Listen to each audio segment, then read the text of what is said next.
Hey everybody, welcome back to Video. So taking another fun and exciting episode for you guys today because just yesterday a Chip and Dale Rescue Rangers port was released for Super Nintendo.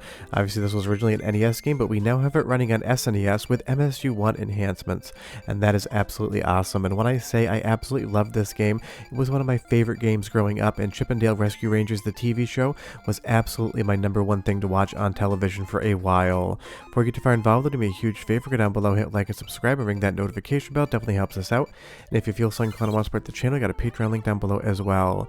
Now obviously Capcom made a metric crap ton of amazing NES games, but for my money Chip and Dale Rescue Rangers is still my favorite. I'm sure not a lot of people will agree with that, but I definitely feel that is the case. And this port is brought by Rumbleminze.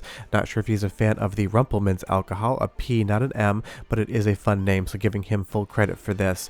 And the best part is with the MSU1 enhancement you get extra features such as the introductory sequence to the actual cartoon. I'm hoping this doesn't throw up a copyright flag. I have cut it up a bit, so we'll see how this goes once I upload it.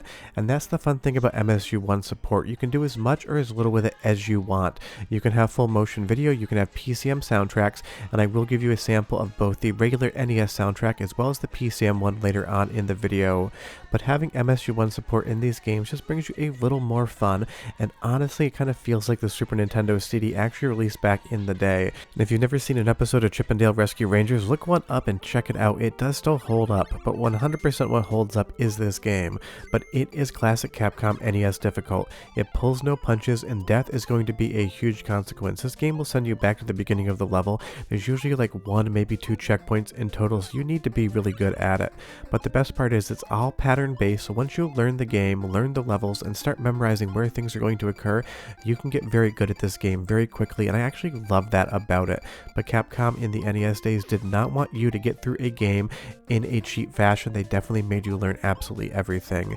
And as far as the MSU SNES port is concerned, I've loved projects like this, and that's why I always feature these new ones on the channel. Some of them come with a lot of enhancements, some of them come with new soundtracks and FMV videos, and others are just porting exercises to get some of the sound hardware and some of the mappers working on Super Nintendo for future work. I would say Chip and Dale Rescue Rangers kind of lands in the middle. You can get a new soundtrack, you can get some FMV videos, but for the most part it is just translating the NES original over to the Super Nintendo for future work. But that is amazing, and I love that people are out there doing these things. And the best part is you can play this on real hardware, you can play it on MiSTer FPGA like I'm doing here, you can play it under software emulation. You have all the ability to enjoy stuff like this any way you want. And you can also include your own PCM soundtrack to basically have this playing whatever you would like. You can really do some strange things. Imagine Chip and Dale Rescue Rangers with a Van Halen soundtrack. That would definitely be something I am into.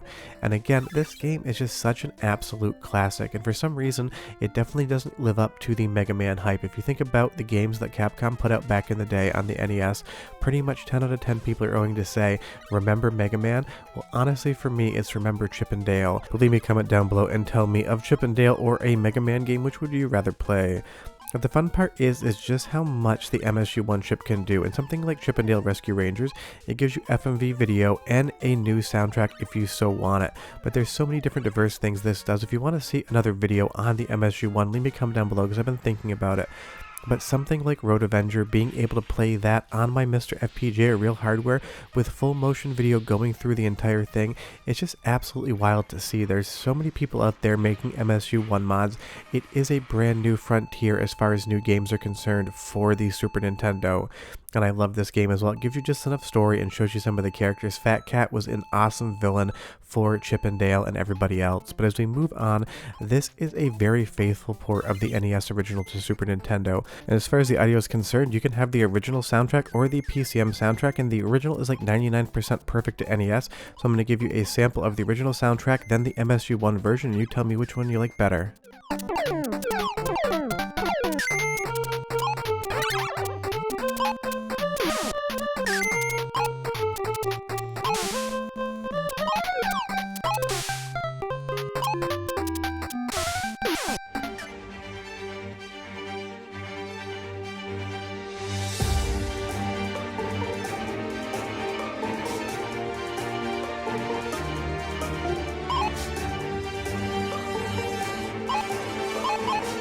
Honestly, both soundtracks are great, but for me and my nostalgia, the NES original chiptune is just where it's at. Although I did forget you can't jump into the water there. It's probably been like 5 years since I played this game from start to finish, and now playing the MSU1 Super Nintendo version, I want to go right back in and see the credit scroll on this game again. And that's the #1 compliment I can give to any sort of fan port and any sort of retro game that I haven't played in a long time.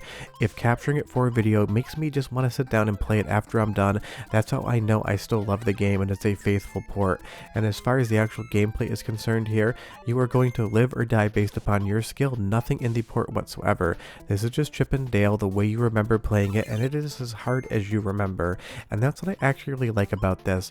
Sometimes Mega Man felt a little bit cheap to me in some of the jumps, but here in Chip and Dale Rescue Rangers, I felt like they eased up on the difficulty in the platforming, maybe 10%, and you didn't end up feeling like you were taking some deaths that felt cheap and undeserved. But again, this game is just still insanely hard, but that's what I really like about it. And it's just a fun thing to see all of these different ports come over. There's so many fans out there making so many new things for the Super Nintendo, porting Nintendo games over, giving them enhancements, full motion video, new soundtracks, and creating entirely new games with the MSU1 chip. And I just love that. And I also love the boss fights in this game. They're so unique and inventive. Having to throw this ball around to actually hit your opponent, it's a very fun touch, and that's basically how the entire game works. You cannot jump on anybody's head to destroy them like in Mario. You have to use objects in the world and time up your throws, and that was a fun breath of fresh air back in the day when you had played too many platformers and you were just stomping on their heads. Obviously Gadget is here, she's going to lend you some help as well, and I would say the story in this game for an NES game is relatively good. It's not going to hold up to anything that the actual cartoon did, but it's still going to be a lot of fun, and it's going to give you just enough information that you feel like you're actually trying to do something. As we move on to the next level, I'd also say that this game visually holds up extremely well. I love all the sprite work, I love the colors they chose. The dark background versus those poppy light colors in the foreground really do a good job of separating everything out. And as far as the translation of the graphics over to the Super Nintendo, this to me just looks like I'm playing an NES game, and I mean that as a compliment. All of this mod work to bring this game over just seems to be near to flawless. It's only like that 1 to 2% difference in the original audio soundtrack that would make you believe this is anything other than just playing an NES game. And this is one that I definitely have on my shelves in an original box. I've had it for like 20 years. It's one of the first retro games I added back to my collection when I started collecting again because I had so many good memories of this game. But tell me down below, what's the one NES game that you have the most memories of? For me, it's either going to be Super Mario Bros. 2 or Chip and Dale Rescue Rangers. I played the ever-loving hell out of both of these as a kid, and I still absolutely love both of them. I just wish they would bring out some more Chip and Dale games. That would definitely do it for me, because this is just classic Capcom platforming, and it can get difficult. You'll see there, I mistimed my jump, and I ended up right into the pit, taking out a life. And again, dying in this game is no small thing. You only have so many continues. Dying sets you back a pretty decent amount on the screen, and when you run out of those continues, you're going to be right back to the title screen, which was a classic thing to do back in the day, making games longer by making them difficult. But the difficulty here has always felt fair. The conversion over to the Super Nintendo feels awesome. All of the sound is fun. Getting those FMV videos in as well is a treat.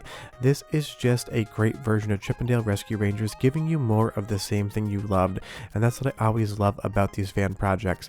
And obviously I'm not the only fan of Chip and Dale Rescue Rangers out there. The person that modded this over definitely must love the game as well.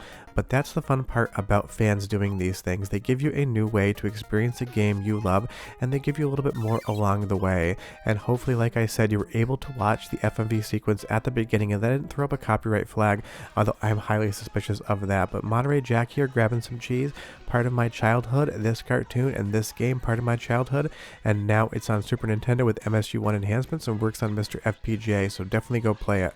We're done here and I'll see you next time. Bye bye.